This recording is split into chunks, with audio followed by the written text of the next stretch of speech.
Howdy,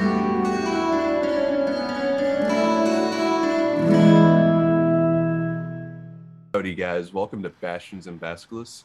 Jeez, I am Yeah, it's a Brandon tongue Wood. twister of an opener. It is. I Oh, said my that's name right. already. You're Brandon. I'm Calvin. We're doing great. Yeah, it happens. Like, I just woke up and you're like, the tongue twister part's what screwed us over. It's Anyways, true. this video is on the Monk, which is one of Calvin's favorite classes. I've only played a couple of these, but never to the full extension, usually low levels. Uh, I've heard the Monk Yeah, class is great. yeah. To Anyway, be fair, I haven't played. It's just, I have. I think the highest I've played is only like level 4. It's just that, wow. yeah, I haven't gotten to play. I haven't gotten to play enough characters to high enough levels. It's just the fun that I have, even in low levels with the characters, is enough to make it that it is one of my favorite classes. Like none of my favorite classes have I gotten above 10, Wow. honestly, I think I've gotten like because seven I've never been in a monk. game that long with 5th edition. That's fair. So If I had room in my campaign over Discord, I'd invite you, but I'm struggling to even get no, it's the fine. dates down.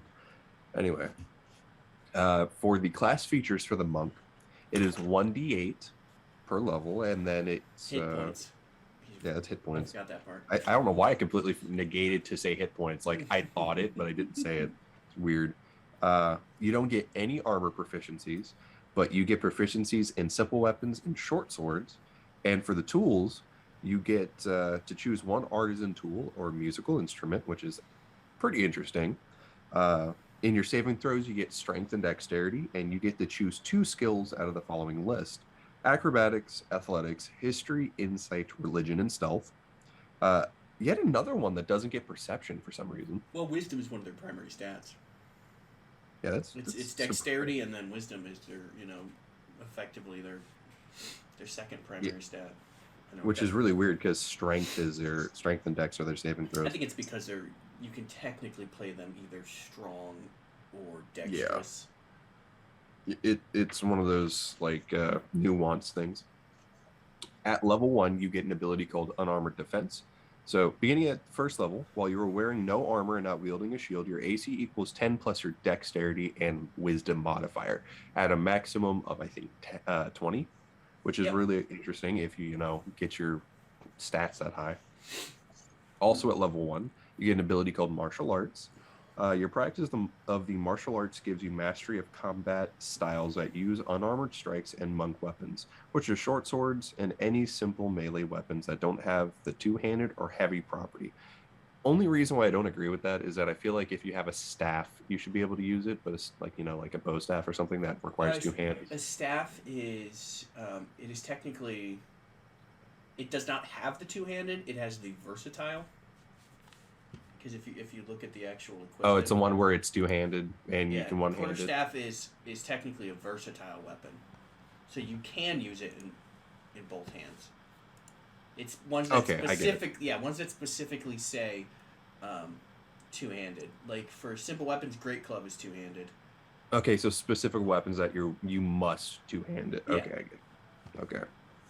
I get that because then that makes sense. Uh, you gain the following benefits while you are unarmored or wielding unarmed. wielding only monk weapons, and you aren't wearing armor or wielding a shield. So, your natural AC based off of the unarmored defensibility and a monk weapon. You can use dexterity instead of strength for the attack and damage rolls of your unarmed strikes and monk weapons. You can roll a d4 in place of the normal damage of your unarmed strike or monk weapon. This die changes as your monk levels, as shown in the martial arts column of the monk table. When you use the attack action with an unarmed strike or a monk weapon or on your turn. Sorry, I'm like really messing up Yeah, today. I'm sorry. Uh, you can make an unarmed strike as a bonus action. For example, if you take the attack action, attack with the quarterstaff, you also can make an unarmed strike as a bonus action, assuming you already haven't taken a bonus action this turn. So basically, if you want to punch or hit something with your weapon, your bonus action is open to attack, which is really useful, actually. Certain monasteries use special forms of the monk weapons. For example, you might use a club that is 2 lengths of wood connected by a shorter chain called a nunchaku, or a sickle with a shorter, straighter blade called a kama. It's called a kama. Whatever name you use for the monk weapon, you can use the game statistics provided for the weapon in the Chapter 5 equipment. I would like to go into the expanded weapons list that they have for 5th edition to see what other weapons you can use, because the list is... I haven't seen the expanded weapons list. I don't think it's an official thing, but like there's ones that people have gone through Wizard of the Coast and stuff like that to see what is, and they just like put them into it. I know DM's Guild has several, and they're really interesting actually. It's where I found the War Scythe, which is just a D12. I miss scythes because in 3rd edition scythes were like 2d4, which isn't a lot, but it's just, I don't know, it's the aesthetic. So it's almost like you could just change the greatsword and make it thematically make it a scythe and just have it still do 2d6. Yeah, I would rather have the 2d6 than the 1d12, but my friends always were like, well, you can have the opportunity of doing a higher damage. It's like, I don't care. Like, fundamentally the same thing. No. Anyways. This is weird. This will forever be the argument of back and forth of is 2d6 better than... Well, I think minimum of... Well, it's the minimum for me. It's because it's minimum of 2 instead of minimum of 1. The I think average is a 4, so you're doing 8. 8 is your average, whereas D12, I assume 7 is your average. But if you crit, then that increases your max is 24 instead of 18, and so it's people do the math on everything. Yeah, it's just I'd rather have the low be better than the high, because at least you're on average pushing that 5% crit roll off. Anyways, we're getting slightly off track here. At 2nd level, you get Ki, spelled Ki, because some people actually spell it CHI. Starting at 2nd level, your training allows you to harness the mystic energy of Ki. Your access to the energy is represented by a number of key points. Your monk level determines the number of key points you have, as shown in the key point column of the monk table. You can spend these points to feel various key features. You start knowing three such features. Sorry. Mm-hmm. One of them is flurried blows. Second one is patient defense, and third one is step of the wind. You learn more key features as you gain levels in this class. When you spend a key point, it is unavailable until you finish a short or long rest, at the end of which you draw all of your expended key back into yourself. You must spend at least 30 minutes of this rest meditating to regain your key points. See, I don't think I have a monk, but I think I'm going to start having that be a thing where you have to state that you're meditating, because otherwise it's like, hey, what are you doing? It's like, oh, I'm doing nothing. It's like, okay, well, you're not meditating if you're doing nothing. I wouldn't at least start. I wouldn't be a dick about it like that. I'd be like, I would be more direct about it, because that seems like you're intentionally trying to fuck over the players. Be like, are you gonna meditate for part of your short rest?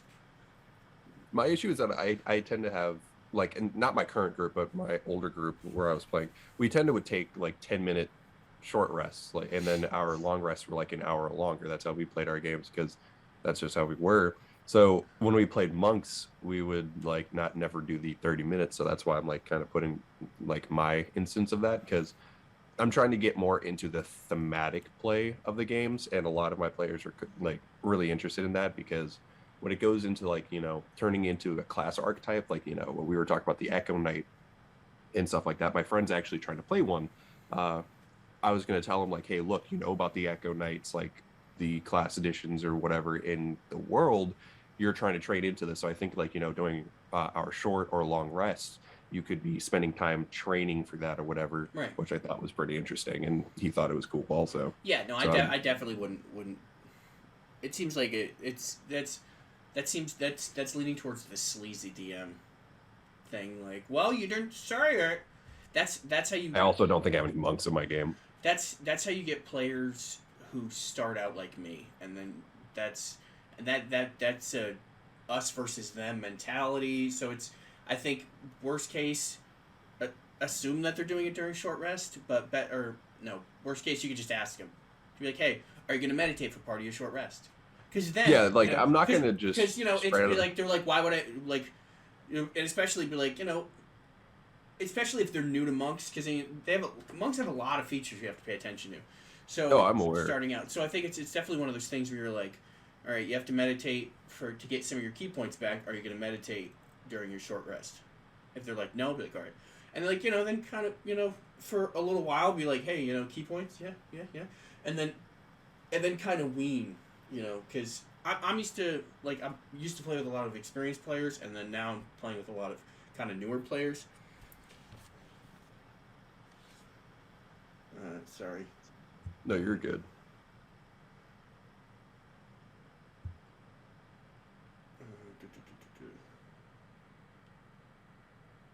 We're ordering dinner.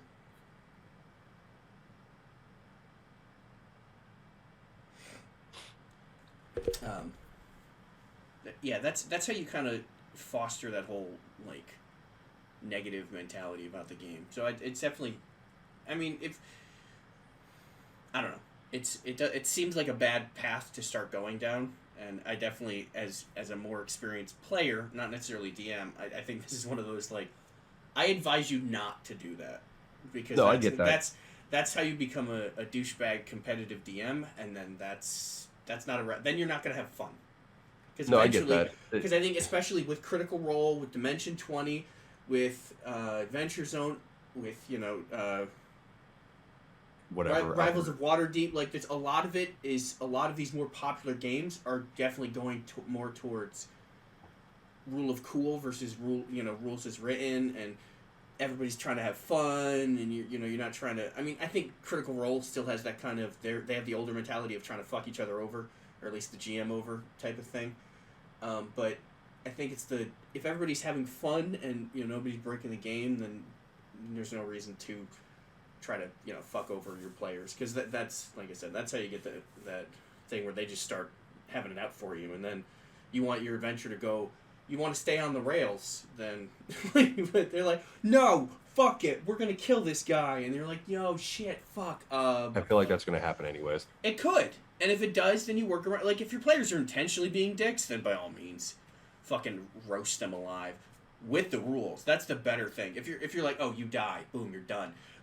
If you kill them within the confines of the rules of the game, that is just sweeter justice, because they're like, you can't do that. Actually on page this it says that, and it's not even right here it says I am the god of the game because I'm the GM. Be like, oh no, this is an alternate ability of this class, or an alternate ability of this, or whatever. And so be like, just why do enemies keep target firing me down? That's weird, type of thing. So. It's I think it's like AJ Pickett had said it best. A goblin who's been alive for a minute knows that the tanky individual that has a spellcaster behind them, the spellcaster is fundamentally weaker, so they target the spellcaster first because they can attack at a distance, and then the spellcaster usually has the ability to heal. So why target the guy who keeps going to be able to get healed versus the scrawny guy in the back with a D6 of health that's going to be casting a firebolt at you? Target him first, because there's a cure wounds under the table, theoretically. Right. And then there's the barbarian or fighter who has probably a really good AC. These goblins know what they're doing. They're not necessarily the stupid thing. Especially that's the thing, is that I don't want to get too much into it, but yeah, play your enemies, play the monsters how they according to their intelligence.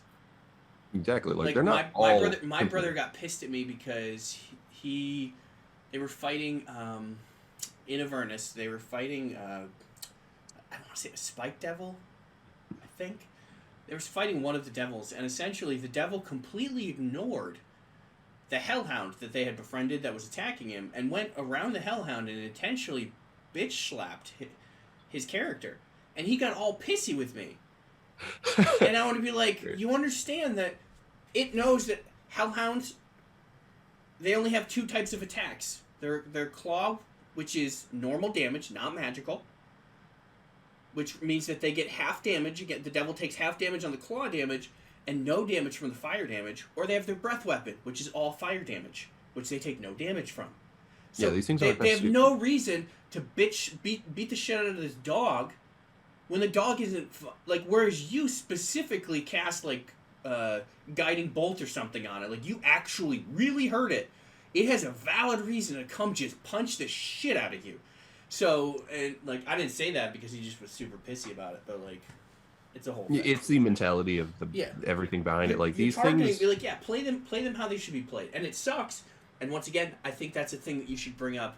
That's probably a session 0 thing. Be like, understand that I'm not necessarily gonna pull punches. Maybe I will, maybe I won't. You know, I'm not gonna intentionally, but I'm gonna play the monsters according to their intelligence. You know, if you're fighting against wolves, they fight in pack. So they're pack tactics. They're going to attack the same target. Same thing with like hyenas. But you know, if you're fighting goblins, they're intelligent and tactical.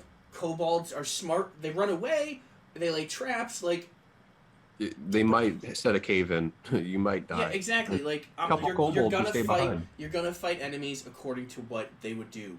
So you guys need to play smarter, because I'm playing the monster smarter, or as smart as they should be. Exactly. Which makes it more challenging for both of you. It really does. It's hard. Then you have to think in the mind of the monster. And it also adds to like the lethality, because people go by the challenge rating and whatever is on the page, while I tend to homebrew on top of it. Yeah, the challenge rating is like garbage.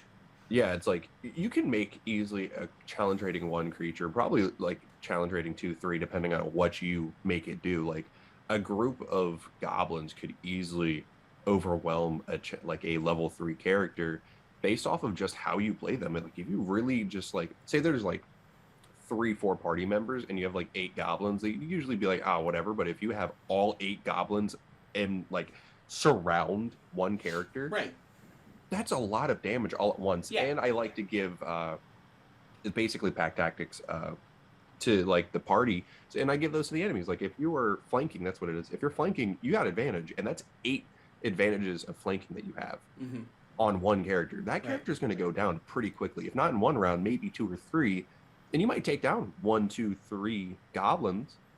But those goblins are smart. They're going to get one character. They're smart enough to where, hey, if this guy gets healed, if you have a spellcaster, we got to hit him while he's down.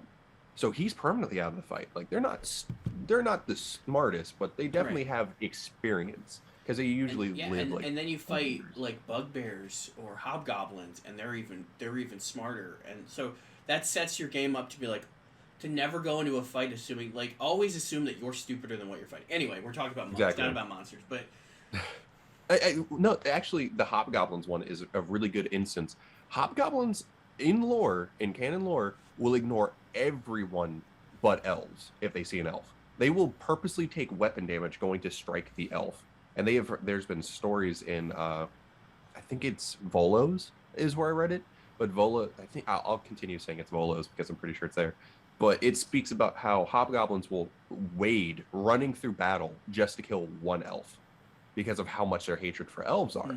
And I've been wanting to use that so much. And I remember starting the beginning of this campaign using that to my advantage, because we had one elf player, and that player was like, why the fuck do they keep targeting me? It's like, you're an elf. Yeah, you're like... Hobgoblins hate elves. Yeah, you're like an ancestral enemy of hobgoblins. Yeah, like, they really hate elves. He's like, that's racist. It's like, yeah, it's kind of a hobgoblin hates elf thing. This is a perfect example of where, the lore is against you, but it's also really funny because the character could become this not notarized, but like a vilified enemy that kind of Shadow of Mordor, Shadow of War, where like all these like hobgoblins know this person's name, and it's like just uttering it causes fear.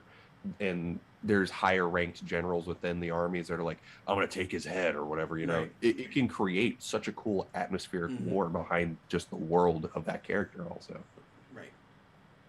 Anyway, I love how we got off on a side rant on a rant. What I was originally going to say was, when I try to start, dealing with the short rest, long rest, dealing with, at least specifically to this meditation. I was going to definitely say something about that prior. And once their character developed the habit, it's like, all right, I'm assuming they're doing this anyways, because I thought of that right before you said it. And it's actually really interesting that you brought it up also, because like I can probably, since I've played it like 2 or 3 times, I never knew you had to meditate. So if that was used against me, I know I'd be pretty pissed. But I'd also learn really quickly. It's like, oh shit, twice I forgot to say that because my DMs were nice enough to say Yeah, it. I would always bank it on the be like, I don't know, if a GM was like, how'd you get your key points back? It was like, we spent a short rest. Be like, did you meditate? Of course I meditated. Well, you didn't say you meditated. I'd be like, it should be implied that I meditated. It's a short rest. I know that I get key I'll points. definitely They're be like, talking well, you didn't like say it. I'd be like, Roger that. yeah, I'll probably the say easiest something way like, to just you don't want turn the rules players lawyer against you. Kalvin to come out, because that's when you're like, if you want to play strictly by the rules, motherfucker, we're playing strictly by the rules. And they're like, oh, this has flanking. I was like, actually, flanking is an optional rule, and you never said that it was in the game, so you don't get flanking. What I'd probably end up doing is, all right, so since you didn't say it, I'll let you have it this time, but let's try to make sure, Well, that that's we when I would be stay like, I will always. That's if you're like, well, you didn't say. I'd be like, I will always meditate during my short rests yeah, that long would solve a whole lot rests, of just stuff. in case you want to be a dick about it. Like, I It's will short always. going to long. I I will. wouldn't care If about we that are much. taking any downtime and I am down any key points, I will meditate. Yeah, If I that can. simple thing would probably solve a lot. It's like I'm Or always meditating, making sure it's yeah, good. it's like I shouldn't have to say it because it's.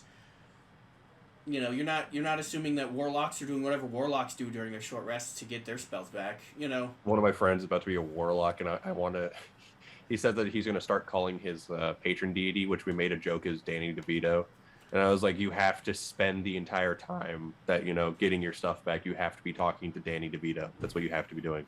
And it's never like in a normal voice. Like his character goes to like a trance-like state where it's Danny DeVito's legitimate voice speaking through him. So it's like, yeah, this is like I'm one a of those garbage weird- man, and you're like, yes, garbage man, yes. Yeah, basically. So he's basically being controlled by Danny DeVito for like whatever time it is. That's amazing. It's amazing. But yeah, like it's one of those things where it's like you can be an asshole, you can choose not to be. For my campaign, thankfully, again, we don't have any monks, but I'm also trying to somewhat get into some of the rules because it's a lot. I'm putting a lot of stress on the rule of cool to where these characters are actually able to do a lot more cool shit. So where I slightly can put a hindrance, I will, because one of these characters I'm actually boosting. It's the same character because we're Drizzle. He's doing a necromancer build, and I didn't like the fact that you can't really contain a lot of undead unless you're spending like a lot of spell slots. Yeah. So I boosted that up a little bit because my campaign's going to be an overwhelming like number of odds against them anyways. Like they'll be facing a lot of enemies at once. So I figured, why not boost the necromancy aspect of things and let them have more undead, which gives them a lot more action ability.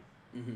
Because the undead with them start right after their turn and act as a swarmer individually, which is interesting. I didn't know that until I read the abilities, and it's really interesting to see how fast that stuff can stack against another you. thing I would for you to remember or think of if you aren't aware of it, in the DMG there is a thing where it's specific templates, and there is one for zombies and skeletons. So you take the base race, let's say a hobgoblin with, let's say 18, 16, 14, 10, 10, 10, and then they get whatever they get from being a zombie, which I think is plus strength and con. So they go up to like an 18 or a 20 strength and a 16 con, and then they drop down to like a 4 charisma or whatever. Like it's a template that you apply to whatever they're turning into. Oh, that's actually interesting. So yeah, so that's because that was definitely a thing because I played necromancers heavily in 3rd edition. So that's always something to be aware of, is that when you turn them into whatever undead they're turning into, they gain the template, which means that their stats change. Kind of like when you reincarnate, your stats shift around because you're a new race. Yeah, your race changes. I like that. Appreciate it. Anyways, to get back on the actual topic of the video, some of the key features require your target to make a saving throw to resist the feature's effects. The saving throw DC is calculated as follows. The key save DC is 8 plus your proficiency modifier plus your wisdom modifier. The 3 abilities, the Flurry Blow states, Immediately after you take an attack action on your turn, you can spend 1 key point to make 2 unarmed strikes as a bonus action, which is very useful. Patient Defense. You can spend 1 key point to take the dodge action as a bonus action on your turn. And then Step of the Wind. You can spend 1 key point to take the disengage or dash action as a bonus action on your turn. And your jump distance is doubled for the turn, which is, I never have implemented the jump distance, but I kind of want to.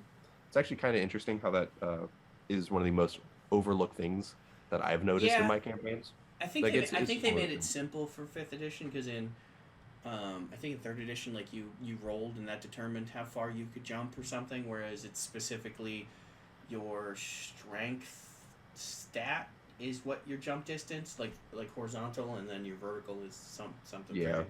I think your modifier or something, but like yeah, like season 1 of Dimension 20 of their Unsleeping City, one of the characters gets like boots of jumping, and she has a thing where she can jump, like, so she's just fucking leaping around. Like one of the fights, she's like in the raft, like she's on the ground and then she like leaps up into the rafters. Like she's straight Rock Lean, jumping around and like fucking uses her break fall ability and does the fucking whatever it's called, the lotus thing. Like she drops somebody down from. I'm imagining Leaf Hurricane. Yeah, like so. This is why I will always praise Dimension 20. But yeah, it's Flurry of Blows is a great ability.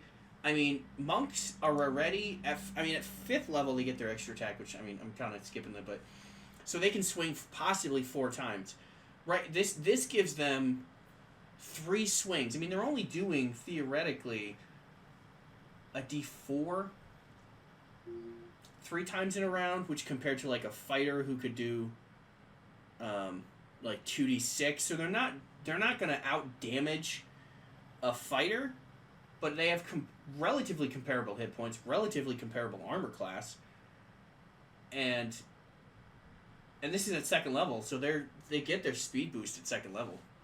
So it's just like it's very tactical. You're like, are they almost dead? Flurry of Blows. Did I put myself in a disadvantageous position? All right, Patient Defense. Do I get the fuck out of here? Step of the Wind. Like, you have a resource that you can use.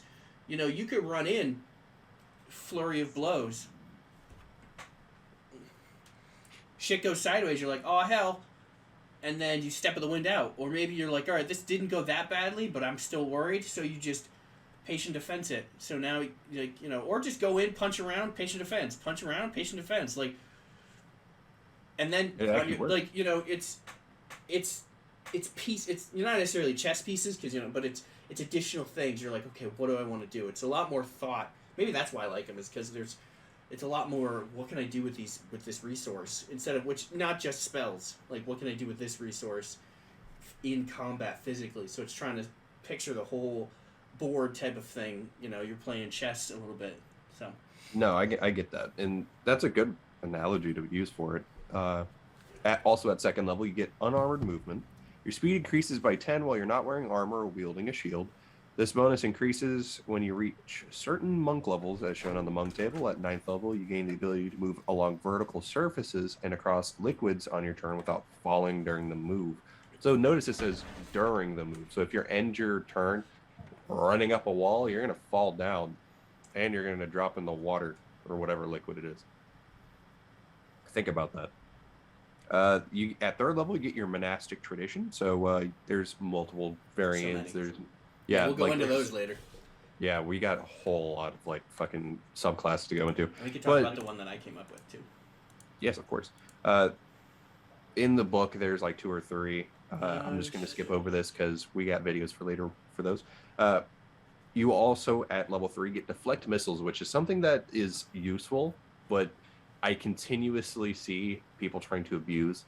It's like, oh yeah, you get to, you know, throw a crossbow dart back, and then it's like, hey, is this air blast, like, you know, 4 foot wide, like dart that an air blast fucking throws? It's like, I deflect missiles. Like, dude, that's like literally the size of your body. How are you going to deflect that back? It's like, it does specifically say the missile. So it's impressive. Like, I mean, to an extent, I don't know. It's one of those things. Yeah, if it's I let people roll for it. Like if they roll like a certain amount or higher, then it's like, oh yeah, totally. And then I try to go into like this really cool thing, but it's like if you roll too low, you're not getting it. You're hurting yourself by like usually it's like you try to catch it, but because you're trying to catch it, you don't move out of the way. So it's like you try to catch it, and therefore you hurt yourself the same amount of damage you normally would. But it's like I try to give you that ability because it's not a size dependent thing, but it's just like especially I because don't see anyone. that's one of those things that why not? If you can, sure. If you're, if somebody's like, yeah, maybe they're trying to abuse it, but I'm trying to think on the way that they're just trying to be creative with their like, might as well get some more use out of their abilities and like, all right. I would like to see someone try to use this ability to ride the air blast like missile out. It's like, yeah, can I just technically get on it and just move however many feet past it? I think that would be pretty cool. Like to get the fuck out of dodge technically, situation. if you can catch a giant's boulder, because it's a missile. Yeah, I'm just imagining like a whole ass storm giant, like they're like 20, 30 feet, and they're just like weak, throw boulder, and you're like, bet, catch it, throw it back in its face, and it's like, what? It's that dude from TikTok where he's like the cowboy hat, and his entire stick is what? What? Like that. No, it's the what. It's not what. It's what. It's that guy. What? Like I just imagine his face superimposed. What? What? That. Storm Giant gets smacked by his own boulder. Sorry, I'm trying to reread where it is. You hadn't started yet. Oh, starting at 3rd level, you can use your reaction to deflect or catch the missile when you are hit by a ranged weapon attack. When you do so, the damage you take from the attack is reduced by 1d10 plus your dexterity modifier plus your monk level, which is upwards of 20, by the way. If you reduce the damage to 0, you catch the missile if it is small enough for you to hold in one hand and at least have one hand free. I still like the idea because technically everything's small enough if you have a really good grip strength. Yeah, that air blast is not getting caught. If you catch a missile in this way, no, this specifically, this is, I think this, to throw you it can't back. catch it. You can't catch it.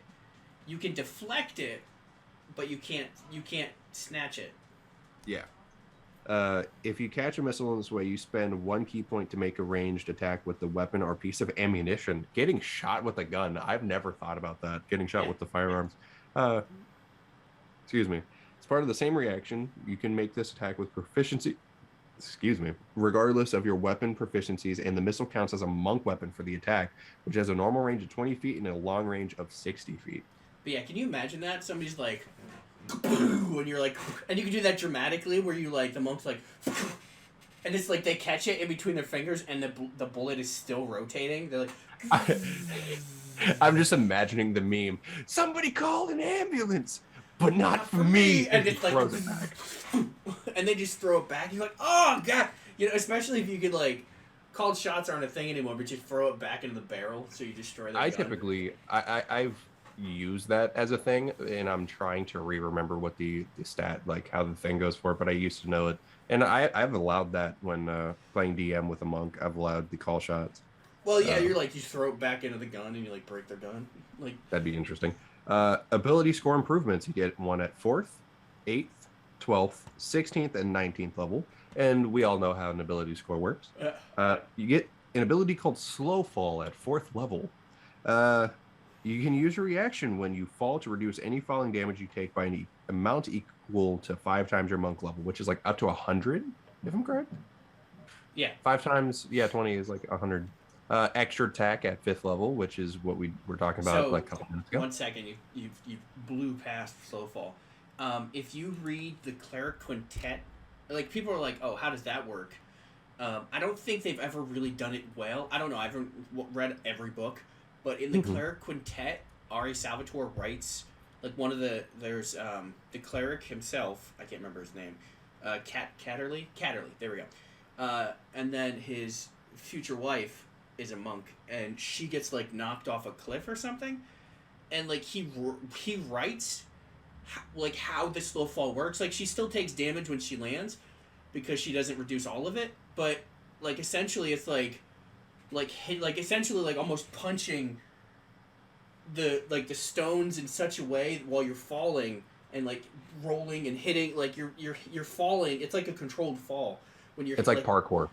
That's how I'm imagining but it. falling, like like they train you how to slow fall or how to break fall. Like it's kind of similar to that, where you're hit, like she's hitting against this, and she hits a tree, but she like breaks his, and like so it justifies. She's descending her fall by Yeah, she like yeah I know what she you're talking about. so she, when she I mean she's still bleeding and bloody when she hits the ground, But but it's it not as kind of bad. it's written in such a way that you're like, okay, this makes sense. This is a valid way. It's not you just straight fall, but there's like actual method to the madness. Like right, exactly. I like how you're going about that, because another way that I would go about it is you control your key so well that you actually, because you can do some really weird shit on this. You control like key as in like kind of like a more Dragon Ball Z way, like how they use key to fly and shit.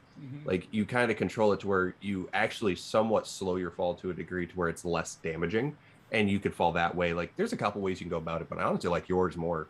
Like it's just like, yeah, I ram into a tree, I slap my hand against the ground, breaking the arm, but it's fucking D&D. You can do anything, break your arm, and then roll. You still suffer a decent amount of damage, but you're alive. Yeah, I think Viva La Dirt League made a video about it's D&D logic, where like everybody's fucking beat to shit, and they're like, oh, just take a long rest, and the barbarian's like, what the fuck are you talking about?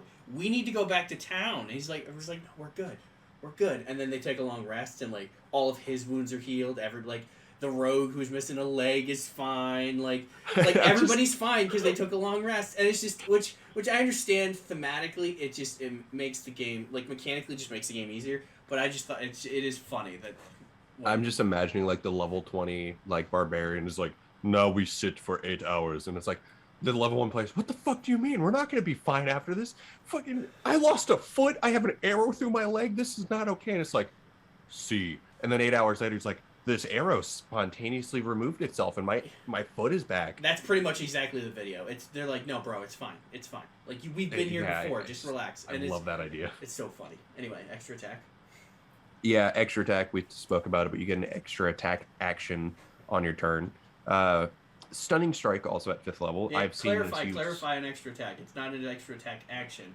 It's you can attack twice instead of once whenever you take the attack. Oh, I read attack action, and because right above it says attack twice, and I read and different things and different things count as attacks. So you could punch somebody, and then I think grapple counts as an attack action or an attack. Like it's there. You have to look at the rules, but shoving I think counts as an attack. So you're not necessarily. It's not like. And the next turn you're like, I grapple you and that's it. Like I think it's. You can do a couple things with it. Especially if you take the Tavern Brawler, because you're like. You can do a lot with Tavern Brawler. You're like, I punch, I grab. Hello, my friend. So. At 5th level, you get Stunning Strike. You can interfere with the flow of ki in an opponent's body. When you hit another creature with a melee weapon attack, you can spend 1 ki point to attempt a Stunning Strike. The target must succeed a Constitution saving throw or be stunned until the end of your next turn. Which is the key save DC, of course. Right. Every time I've used this ability, it's never worked. I'm not gonna lie, it's never worked for me. But to be fair, I'm just unlucky. I have seen other players in person have the most ungodly ability to make sure this works. Like, I've seen someone stunning strike a young red dragon, which is like, it's not all that much comparatively, but it's still pretty impressive to like a couple level 5s. And it's just like, how the fuck did you punch a dragon so hard that you put it in factory reset mode for a second? So like that's impressive. The biggest parts are when you hit another creature with a melee weapon attack. So if you wanted, at 5th level, you could spend all 5 of your key points in one turn. Mm-hmm. Because you use your 1 key point for Flurry of Blows, and then if you hit 4 times, each time Stunning Strike. And you're like, that is ludicrous, but it has been proven in both Dimension 20's Unsleeping City and in Season 2 of Critical Role that you stun the enemy, that changes the entire fucking combat, because when you're stunned... when you can actually fundamentally get it, it's good. Like, when Marisha, I think they're fighting the Oni that killed was it Talisian, whatever his character. Allison. Oh, Yes. I know you're talking about the slavers. I know who exactly you're talking about. When they fight the Oni, she's like kaboom, stunning strike, and it fails, and then everybody needs to like jump on it to beat the shit out of it because you have advantage. There's no reason not to just fucking go ape shit. Talk about smart fighting. Like, I want to go on to the fact that since we're talking about that exact situation, that Caleb, or Liam, I should say, was smart enough to make a investigation check, if I'm correct, to see if the ringleader, because he went invisible, he was trying to sense him because he was escaping, and he rolled, I think, a nat 20, saw the shimmer of light of where the Oni was. Note this guy is like one hit away from death because he's a wizard, and he casts Firebolt and kills the BBEG, right. And you can see Matt go, I wasn't expecting this. Like, he was expecting him to leave, and he was like, I don't know what to fucking do right now. Like, you actually kind of like that's derailed everything. Yeah, that's something you get used to as a GM. Like, you have to understand the fact that your party's gonna just the dice giveth, dice taketh away. So it's the dice change that's why it's very much the what is it? There's at least two different sayings that both apply. It's like no plans survive first contact or whatever it is. Like, yeah, I've heard that one. I think that was Patton. I think that's that. And it's like everybody has a plan until they get punched in the face. It's like Mike Tyson or something like that. Like, I've heard that one. Like, everyone always has a plan. It's the same thing. Like, you have a plan going into a fight, and then the dice decide that one of the players, the half-orc barbarian, decides to get 3 crits in a row, and then, suddenly you don't have a BBEG anymore. Or they fail the stunning strike Constitution saving throw, and now, I mean, thankfully, the only saving grace in that fight was, I think that's when Travis and Laura, I was gonna say Lisa, were out. Yeah, because they were captured by the slaves because they were gone doing something. Yeah, she had given birth. And I think Ashley was, once again, that's just another week where Ashley wasn't there. Yeah, and they found her there, like, in the cage also. And I don't think she was playing that game. I think they just, like, Matt was like, hey, yeah, like, she's here. Which is always notes. Which is one of those things that, like, if they had been there, one round of a barbarian being able to go apeshit, and, you know, it's one of those things. Like, everybody has advantage. Sure, I'm gonna swing twice. I'm gonna, you know. Yeah, it would have been really nice for Jester, because Jester, if I'm correct, had inflict wounds. It's been a while since I've watched season 2. Yeah, that's what I was gonna say. She had inflict wounds, 3d10 necrotic damage, and I'm not sure if an Oni has like immunity, or I don't think it has immunity. I think it would have resistance, but still, that's like, you can still roll 15 damage on that for resistance, which is a decent amount for how low level they were. Like, I think they were like level 8, which doesn't sound like much, but I've seen that 15 stack. Like, that shit matters. Right. So that apparently there's like 2 sides of the GM thing for stunning strike. Some hate it, some don't care. I don't care. I don't care because, like, use it where you can. Now, here's my thing. Like, my BBEGs, if I don't want them to die, I'm just going to say, oh, yeah, this person has this thing. Like, or I don't even have to explain it to you until much later. It's like, how did this person survive if he has this, like, phylactery, motherfucker? Like, just he has things. As long as you don't have a plan going in. Know what your players are capable of. Like, if you know somebody can do stuns and you don't want him to be stunned, have something that makes him immune to stuns. That isn't a bullshit reason. But usually for my BBEGs, I give them legendary resistance. If it's most things have legendary resistance. Have a plan or have a reason, but understand that if it is a magic item, understand that if the players kill it, they can get that magic item. So, like, don't. It's one of those things where like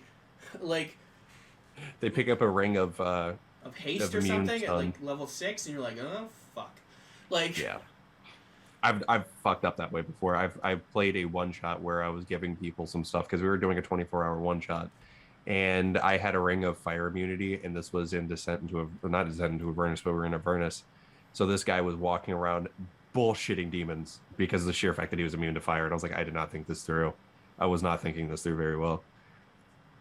Because it was an ice devil, but ice devils have immunity to fire anyways. But I thought it's like, hey, you know, there's Hellfire, which is known to hurt demons. So why not give it, or not demons, devils. So I was like, why not just give it to him? And it's just like, yeah, that's a smart idea. And then this motherfucker's walking around with fucking fire immunity. And I'm like, this is not what I thought this was going to be. He's just fucking, he's going up to demons and devils alike. Like, ha, I'm immune, hurting you. And it's like, you were literally that one character right now. That's fine. Like, I fucked up. I will openly admit it. That is a perfect Drop example of how I messed up. What's it? The River of Blood. Just I haven't thought about that. River Styx. Just throw him in the River Styx. That erases his memory. Now you can't play the character anymore because it doesn't remember who it was. Yep. And now he's stuck in a furnace for the rest of his life, or wherever he fucking. That's what happened to my. So in my brother, we were playing in a one shot, and I made a Furbolg Grave Domain Cleric, and I didn't really get to play it much, because we were doing a thing that was like going over this river, and essentially it was a like piece of the river Styx, and so like my character just rolled terribly on his rolls and just fell right in, and so I was gone for the rest of the one shot. And then we were in we were in the city of Dis on the second level of hell, and we were going to break somebody out of the prison because they knew of a portal or something to get us out of hell, and we one of the rooms had a furball just standing there like this, like just blank, with like the holy symbol of Palor or whatever, and I'm like, yeah, Kelivor. It's like I was like, yeah, I see you, Keenan. I see you. That's me. Fuck you. That's me though. Yeah. Like that's awesome. I reappeared in this moment. It's kind of saddening, but yeah, I'm there. No, I get that. It's actually impressive seeing how people can do that. I've done that before. Not that specifically. It's usually just like a rumor of a group or perfect description of like we need to stop dicking around because we are already at 46 minutes. Damn. Key empowered strikes. Starting at 6th level, your unarmed strikes count as magical for the purposes of overcoming resistance and immunity to non-magical attacks and damage. Notice it says and immunity. Yeah, it's throwing hands against werewolves. Yeah, it's like imagine a werewolf, like, and this is funny. It's like imagine a werewolf who goes up against you, and you're just like Bruce Leeing it and just pop it in the face. It's like that's not supposed to hurt. Yeah, it's like it kind of like rethinks its life decisions to that moment. Like, what? Or you could throw this up against the against somebody who's uppity about their whatchamacallit. Their Blood Hunter pack Order of the Lycan. They're like whatever. Throw this up against a barbarian who has resistance. It's just like really. Well, no, that's only based on magical attacks, whereas it specifically states for Order of the Lycan that magical attacks overcome their damage resistance. Oh, that is magical. Damn, yeah. I didn't even think about that. Yeah, their fists are treated as magical. All right, evasion. Your instinctive agility lets you dodge out of the way of certain area of effect spells, such as a blue dragon's lightning breath or a fireball. When you are subjected to the effect that allows you to make a dexterity saving throw, you take only half damage. You instead take no damage if you succeed, or if you fail, you take half. Stillness of mind at level 7. You use your action to end one effect of yourself that is causing you to be charmed or frightened. That's actually not that bad. I've seen this used before, you know. Like I have dominate person, if I'm correct, it does charmed. That's really good. So that has itself a lot of ability with it. Yeah, especially because I think some of them generally you're running away. Frightened, yeah. So instead of using your action to run away, you're using your action to remove it, or some things don't take effect until the end of your turn. I don't know if the frightened one or charmed one, but if it's an effect like that, you can make it before that, so then you're not running away. Or then you're not like running and then making it. Like you can still partially use your turn essentially. Yeah, you're able to use your movement at least in a method that you want. At level 10, you get purity of body, this is also something that I tend to overlook because I don't include diseases in my game. But your mastery of ki flowing through you makes you immune to disease and poison. So reason why I said I don't typically include it is because I've been like trying to start getting like like a Witcher type of thing where you're able to grab stuff and make potions and stuff. So I'm trying to make disease also a thing to where it also is useful because it makes you have to use that paladin thing of lay on hands a little bit more useful. It gives you purity of body, which is a little bit more useful other than the poison aspect of it. Like you can use it a little bit more, and it's actually Yeah, interesting. that immunity to poison is badass because the implication that means you're immune. That doesn't. I mean, and it doesn't even have an errata or an explanation. So I assume that means you're immune to poison. Period. So you're immune to poison damage, and immune to poison this status effect, and you're immune, Yeah, that's what I was and thinking. you're immune to disease, which I don't know. I think disease is generally just a status effect or specific, but Yeah. like I don't know. Anyway, My question always is, because technically poison, alcohol's a poison, so I was like, could you get fucked up? But it's like, there's a way of the drunken fist, yes. Yeah, I think it's specifically for the way of the drunken fist that you could use it, but it's like, technically, I would say that, they could get drunk off of alcohol in the way of the drunken fist, but only them, because, they drink. Like, that is their thing. Diamond Soul, beginning at 14th level, Tongue your of mastery. Sun and Moon. You missed Tongue of Sun and Moon. Oh shit, I did. My bad. I completely read the title, but for some reason didn't even acknowledge it. Starting at 13th level for Tongue of the Sun and Moon. My bad. You learn to touch the key of other minds, so you understand all spoken language. Moreover, any creature that can understand the language can understand what you say. That's actually really impressive. I didn't even think about that. Like, you understand all language, and a creature that you're speaking to understands you, regardless what language barrier there is, which is really impressive. Because it says you understand. Yeah, you understand it, but you don't necessarily speak it. But whoever you're speaking to understands what you're saying, anyways, which is really impressive. Mm-hmm. So that's really cool. Diamond Soul, 14th level. Your mastery of key grants you proficiencies on all saving throws. Additionally, whenever you make a saving throw and fail, you can spend 1 key point to reroll and take the second result. Kind of similar to Lucky, but specifically for saving throws. So I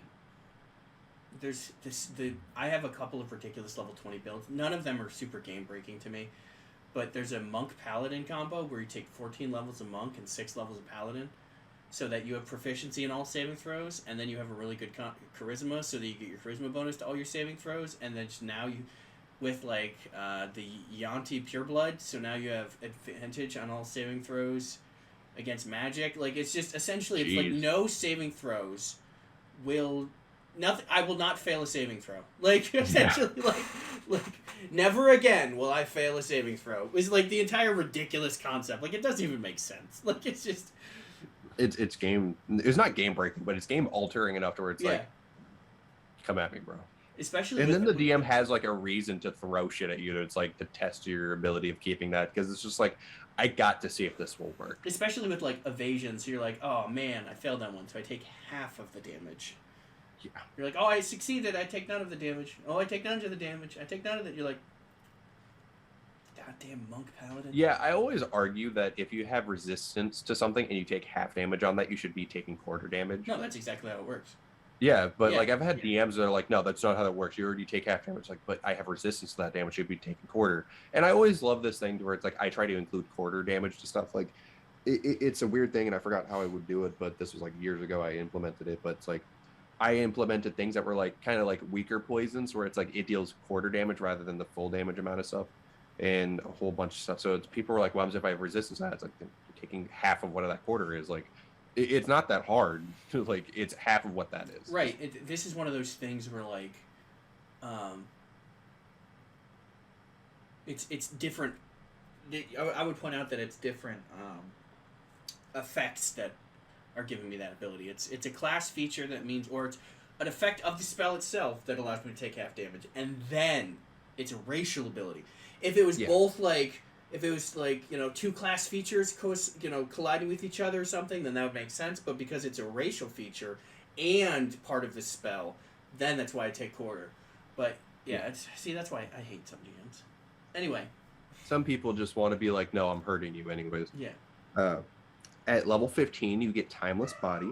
At 15th level, your key sustains you so that you suffer none of the frailty of old age, and you can't be aged magically. You can still die of old age, however. In addition, you no longer need food or water.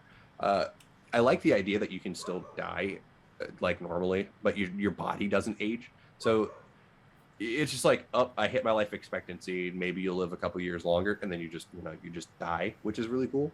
I like the ability because some people are just like, I don't want my character to age, which I've seen that. So this is a great way to go about that.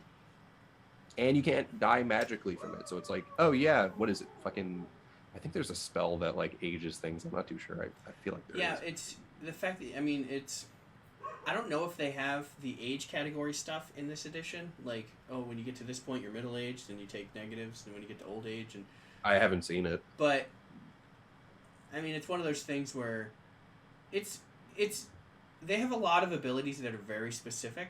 Much like, I mean, they're way more specific than, like, Barbarian has just a lot of beefy abilities. Fighter has a lot of beefy abilities, but then they have that one ability. Monks have just a lot of those one abilities, so that's specific situations are very useful.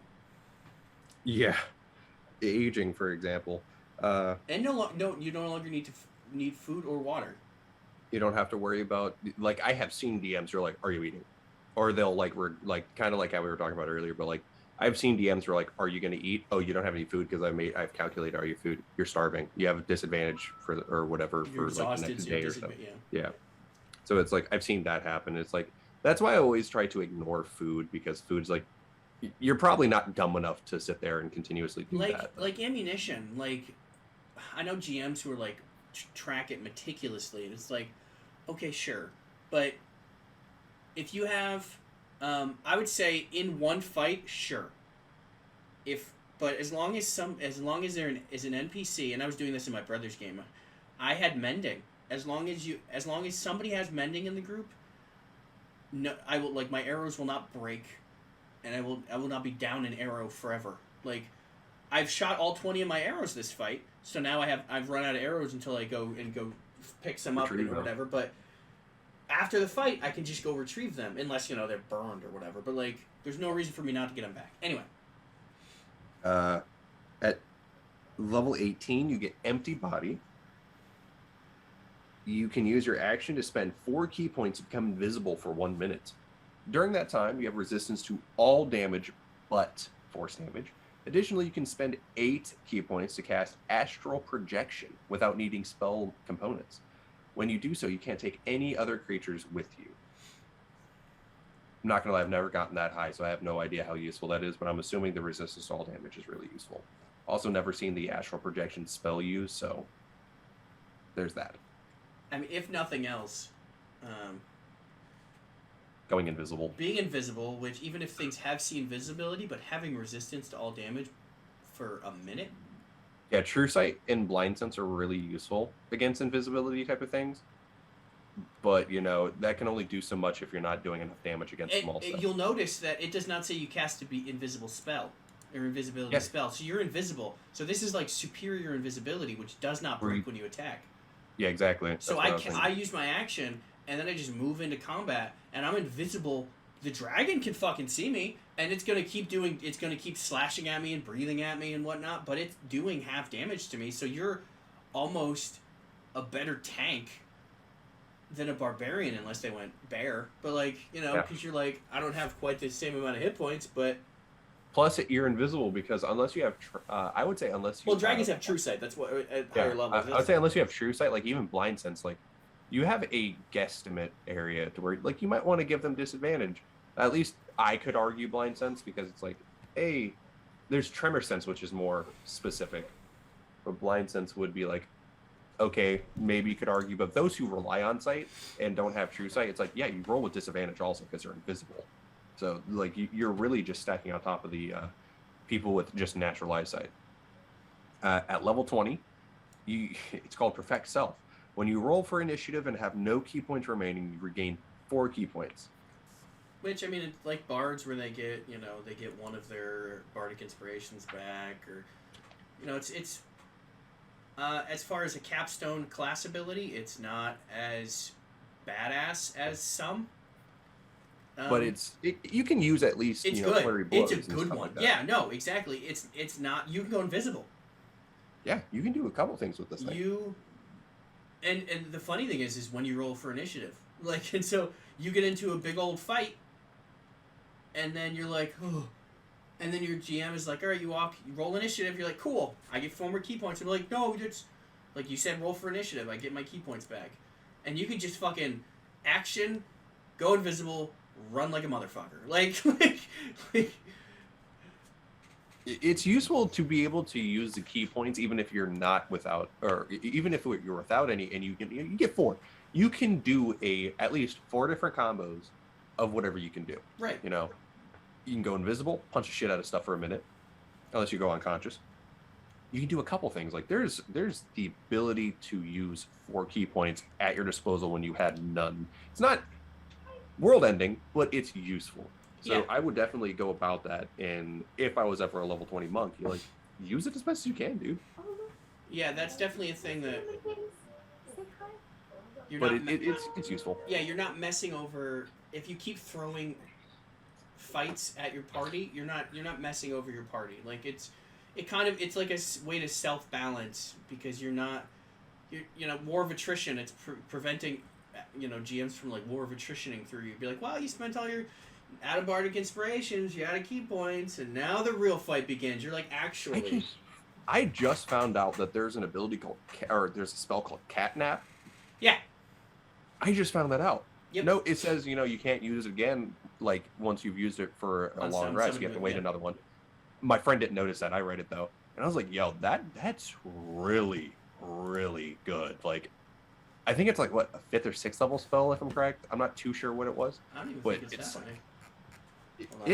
It's something. It's really useful in general. That's the thing. It's like I'm surprised by how low it is because it's not like it's a higher a 3rd level spell.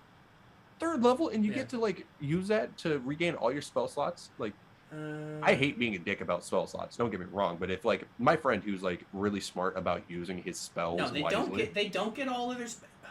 It's essentially a way to have a 10-minute short rest instead of a hour-long short rest. Oh, I think the reason why I was thinking about the long rest ability is because he's a warlock. Yes. Sorcerer. Yeah, or warlock wizard. Yeah.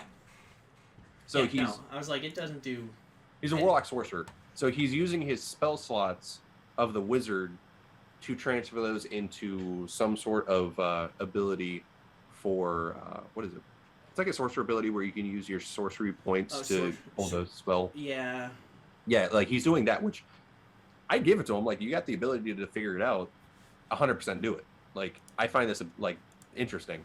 And this is also the character that's doing necromancy and stuff like that. So I told him I told him from the get-go, if I see something that's like that I created, like the necromancy stuff, like I have it to where animate dead. You can only do it one character or one creature at a time. It kind of stacks. Like at level 5, you get 2 creatures that you can summon instead of that, and then like it stacks with the natural leveling. So that's how I'm doing it. But yeah. One moment, please. I'm filming. Sorry, everyone wants to suddenly start talking to me today. Yeah, it's fine. We gotta end anyway. Yeah. Filming right now. Hold on. I'm filming. 1 second, please. Yeah, I probably wasn't speaking loud enough. Anyways, yeah, I love monks. There's a lot of they get so much like I said, none of their ability they have a lot of very specific abilities, but that's one of those things where like you go through an entire module at higher levels. Level 20, you're going through a module. Besides just, I mean, they're not super powerful because I mean they're only doing, I think up to D10 damage with their fists. So I mean, they're not out damaging fighters most likely because, even with magic items they're not. But they have all of these things that they could be diplomats because of their the ability to speak and understand a sun language. and moon. They're immune to disease and poison. They resist, they can end it, charm and frighten. Like they have a lot of abilities that, like they just can. No one can Rasputin him, or them as the monk is what I'm getting at. Yeah, they can just shift the entire tone of a battle with so many of their abilities. Like an enemy's like, screw it, I'm taking all of you with me, and then they drop a fireball on themselves, and you're like, I save. I take no damage. Your character is like the only one with like almost like you take a quarter damage because the class ability plus your race, and you're just like, my turn. Like, you know, they have just so many abilities, and none of The them. Fire Genasi casts Fireball on himself. I just imagine Roy Mustang, because every time I've been able to be a caster, always like fire-related stuff, I just Roy Mustang it. That's how I've always done it. That's fair. Full Metal Alchemist. I'm aware. Roy Mustang. For those who don't know. Oh god. Yeah, monks are a blast. I love monks. I've only gotten to play like 2 or 3 times. Way of the Drunken Fist. And I think the other 2 times I never even got my monastic tradition. So, but I like the Way of the Drunken Fist. I enjoyed playing it. Drunken Victor they can be useful. Like I said, they can attack a whole lot. I played a Sun Soul, which isn't super powerful, as far as like they're not at the high end tier of badass monks. I mean, I think that at least 2 of the ones in the player's handbook probably, you know, pound for pound are better than them, but you don't appreciate how good being able to just shoot radiant energy at something from like 30 feet away is. Like having a punch attack essentially is, because that's what it is. Like you're like, that is kind of amazing, because you're like they're like, oh, like it's very much like the hey, I got all the horses. It's like, but you're on the wrong side of the river. They're like, you can't do shit, monk. And I'm like, did I tell you the story? My monk went down a hallway. I got shot with an arrow, went, and it was my turn. So like, I went around the corner, arrow caught it, went, whoa, and just did my because I did it as kind of punching the energy out of my fists, and it just went through and hit through an arrow slit and just hit the guy in the face. You've told me about this. Yeah, and then we hopscotched around, and I did it again to another one, and it turned out to be the same guy. So he just got murdered by a monk punching him from a distance. It's just what are we doing? If I'm correct, I made a joke about fuck that guy in particular. Fuck that guy. But yeah, monks are. They are very okay. So we can't always be talking about the positives. Or monks are definitely portrayed super racist. I've never had this issue. Please speak on this. I'm so confused. I've never had this issue. I think a lot of people portray them as, you know, like the not Bollywood, but the Chinese cinema. Woo! Oh, okay. I get it's very much embracing that style that of caricature of the Eastern martial arts of stuff. Yeah, exactly. And it's without any of the nuance that comes with being a martial artist. Yeah, it's just you are to act like Ip Man or Bruce Lee, type of things instead of realizing martial arts more. You're Jackie Chan. I even thought about Jackie Chan. Whoa, Bruce Lee. Whoa, or stuff like that. It's all of these. You're not playing a person who's trained in martial arts their whole life and has gotten to this playing point. as someone who did in real life. You're pretending to be Bruce Lee, which I mean, my monk kind of did, but he also is kind of jokingly too, because I did a woo. Because you're a fucking lobster thing.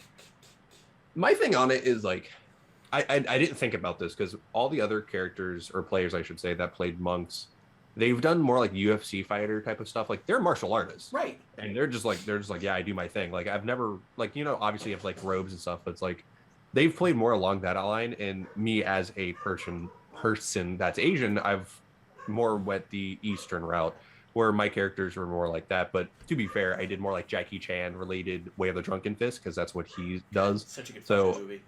Yeah. Both. And he's actually trained in that. Right. So it's that's what I wanted to do, was emulate Jackie Chan, because first of all, he's one of my heroes, and second of all, great fucking person to go about it. So I've always tried going along that lines. And again, I never really got that high with the Way of the Drunken Fist, but trying to emulate a Jackie Chan type character into, the Way of the Drunken Fist. Plus, he's a druid. So I got a tree that's walking around because I have the Staff of the Woodlands that has the ability to cast Awaken.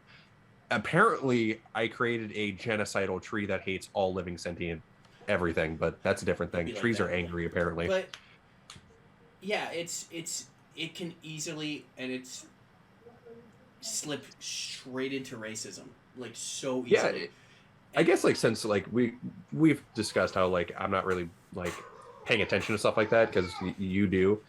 I didn't even think about it that way. Yeah. Like I've seen it, and it's just like so casual to me that I didn't even think of it. That's the thing is that you don't even like it's it casual. becomes so Like I never thought of that. It's become so mainstream that you just kind of don't even It's notice a perfect it. example in at least because obviously I got the Critical Role shirt. Bo, even though I'm not a very big fan of the character, doesn't go with the Eastern traditional like Right. I'm going to act like this person. Like obviously she's trying to act like Korra, but she's got more of the Western style of things. Like she acts like herself. She's not trying to emulate the Asian aspect of everything, which is pretty cool. But it's just like I never thought about that. Now that kind of brings a little bit more of enjoyment to realizing that such a big name like Marisha Ray isn't sticking to the tradition of that character has its own issues with and that group has its own issues with but yeah, it's definitely a thing that it's way better, and it's the amount of hatred that they get, which like there are people that just straight up won't let you play monks in your game, and I'm like, it's in the player's handbook. Well, I think the DM layer or whatever, like one of the guys, one of the personalities on one of the other personalities, because I'm a personality on YouTube.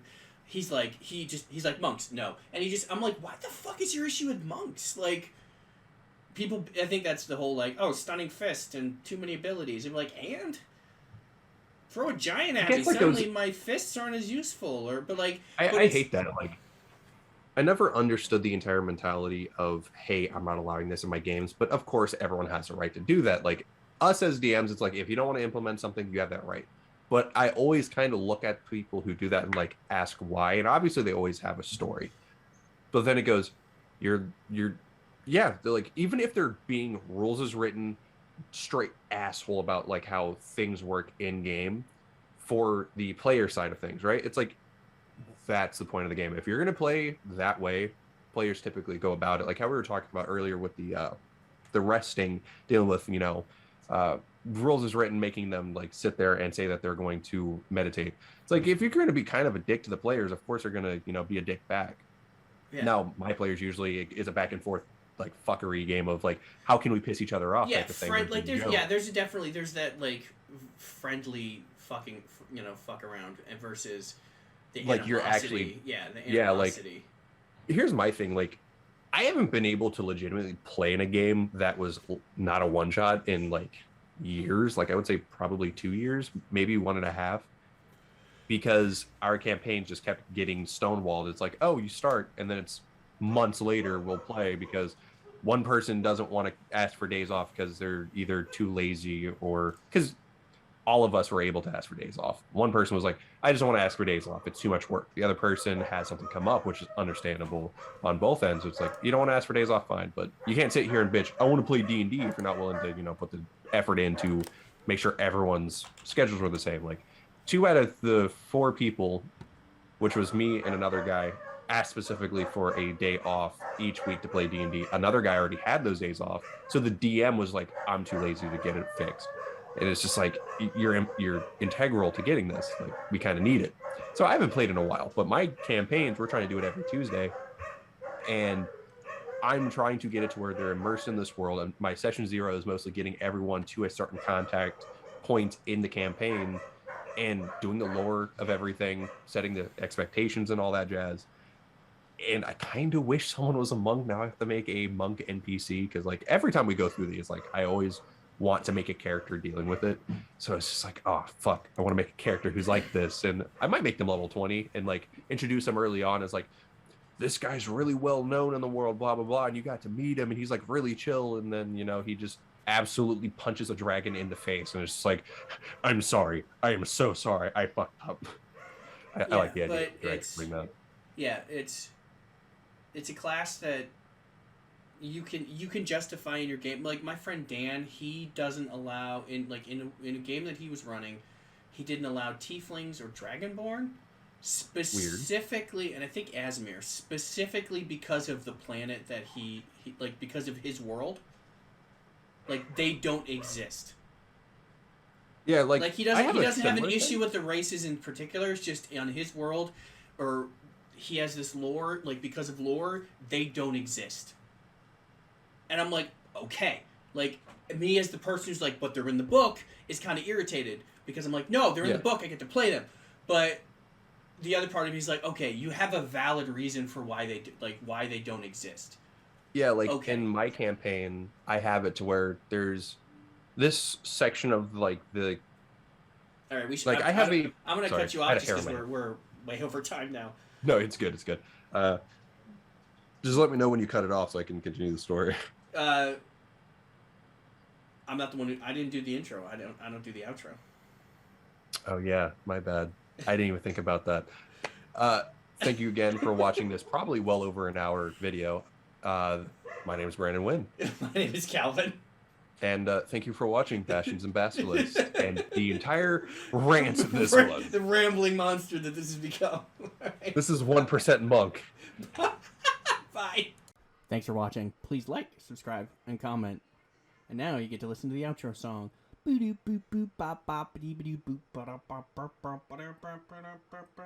that's the outro song. Yeah.